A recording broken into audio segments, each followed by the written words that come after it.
From courtroom to cockpit, how Alan Onyema bet big on Nigerian aviation. Alan Onyema did not stumble into aviation, he charged into it. Armed with a legal mind, a contrarian instinct and an appetite for scale, he walked away from the predictability of legal practice and chose one of Nigeria's most unforgiving industries. In barely a decade, Air Peace moved from a patriotic idea to a dominant aviation force, and now to something more ambitious, the quiet construction of the engineering backbone that Nigerian aviation has lacked for decades. This is not just the story of an airline, it is a case study in timing, courage and the deliberate building of industrial relevance where others settled for survival. Series Introduction. It's Monday the 15th of December, 2025. Welcome to the 109th edition of The Entrepreneur. In today's series we take a look at the rise of Alan Onyema ESQ and the Air Peace aviation empire in Nigeria. If you are visiting us for the first time, please subscribe, smash the like button, share this video and help us grow our family. If you have already subscribed, then show your support by liking the video and making a comment. Now let's jump right back in. Alan Onyema, Air Peace, and the new MRO playbook for Nigerian aviation. Alan Onyema traded the courtroom for the cockpit of Nigerian commercial aviation, and built Air Peace from a nationalistic, job creation idea into the country's largest carrier. His most consequential strategic pivot in recent years has been vertical integration into maintenance, repair and overhaul infrastructure, a move that now aligns with government and OEM activity, notably a series of agreements with Boeing that aim to keep maintenance spend in Nigeria. The result is a clear entrepreneurial lesson, and a practical roadmap for how Nigeria can turn aviation demand into durable industrial capacity. From law to airlines, plain and blunt. Alan Onyema trained as a lawyer, he practiced, and then channeled business energy into transport and aviation. In 2013 he founded Air Peace, motivated in public statements by a desire to create jobs and provide an indigenous alternative to foreign carriers. Within a few years Air Peace established significant domestic market share and expanded internationally, becoming, by multiple measures, Nigeria's largest private carrier. That transition from an established profession into an asset-heavy industry is the first entrepreneurial note. Professional credibility can help secure stakeholder trust, but building a major airline requires an attitude to capital intensity, patience and political navigation far beyond legal practice. The strategic playbook that built Air Peace. Several deliberate choices explain Air Peace's rapid scale. National positioning and demand capture. Air Peace positioned itself as the truly local carrier, stepping into domestic routes and underserved regional markets, while leaning on strong PR moments and occasional philanthropic moves that raised brand visibility. Fleet acquisition and route density. Rather than niche scheduling, Onyema pushed for fleet scale and route breadth, accepting the financing and operational complexity that comes with wide route networks. Political and regulatory engagement. Building a domestic leader in Nigeria's aviation space required continuous engagement with regulators and government, including leveraging memoranda of understanding and national aviation policy initiatives. Vertical integration into engineering and MRO. The latest, decisive pivot is investment into MRO capacity, moving the company from being primarily an operator to being an industrial actor that can service aircraft, train technicians and deepen local content. Why the MRO push matters, now.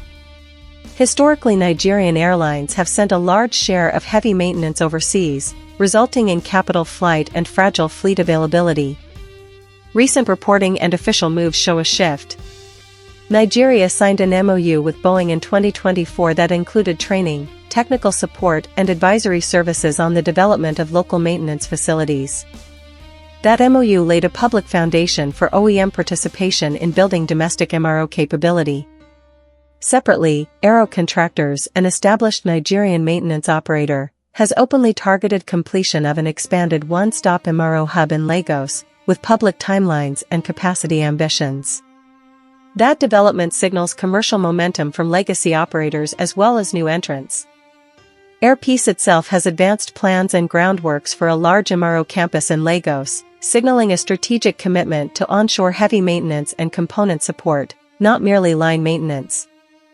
Taken together, these moves matter because the market is large and urgent.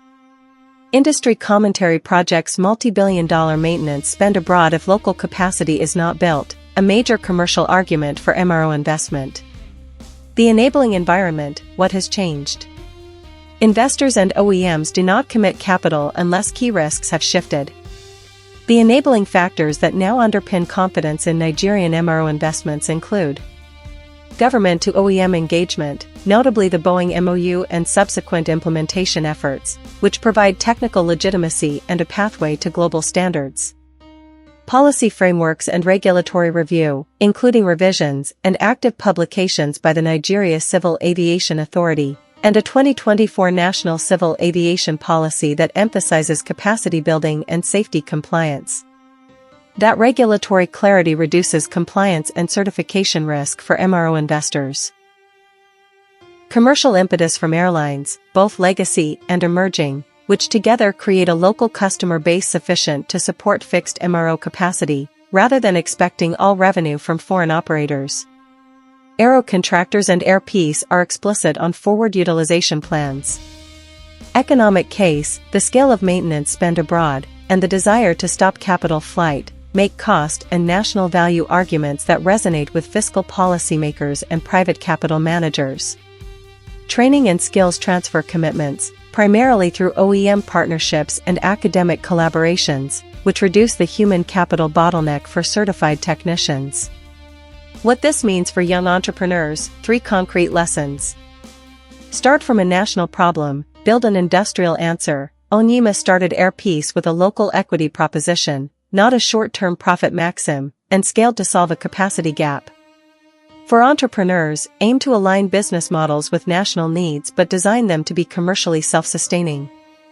Own the value chain where margins and resilience sit. Airlines are at the mercy of third-party MROs, lessors, and OEMs. Building or partnering into upstream or downstream services, such as maintenance, spares logistics, or training, captures value and reduces systemic risk. Negotiate legitimacy first, then capital. In regulated sectors, regulatory and OEM legitimacy are prerequisites to sustainable finance. Onyema's play shows the value of securing technical partners and regulatory buy-in before seeking scaling capital. The near-term map for Nigerian aviation. Expect to see a 3-node evolution over the next 5 years, shaped by the Air Peace and Aero Contractors initiatives and OEM engagement. Consolidation of domestic heavy maintenance, larger hangars and workshop networks in Lagos and Abuja, moving more heavy checks onshore. Skills and certification pipeline, training programs and OEM-backed apprenticeships to supply technicians and inspectors certified to EASA and FAA-accepted standards. Regional MRO export hub ambitions. If capacity and quality targets are met, Nigerian MRO centers can convert export-grade work from other West African carriers, capturing regional market share. This trajectory is realistic, but not automatic. It depends on consistent regulation, capital discipline, and the ability to meet international safety and audit standards. Final assessment and pragmatic caveats. Alan Onyema's entrepreneurial arc is instructive, because it shows a sequence that other founders can emulate. He moved from identity-driven market entry to scale, and then to industrial capture through MRO. The Boeing MOU, and more recent statements and projects by Aero Contractors and Air Peace, align private initiative with OEM and government action, creating a credible pathway to onshore MRO capability.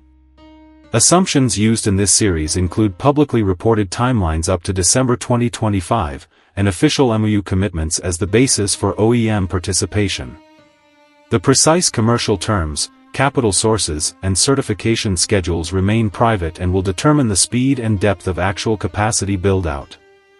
If you would like to know more, or wish to discuss brand sponsorship of any of our videos on entrepreneurship, please get in touch on any of the social media handles below.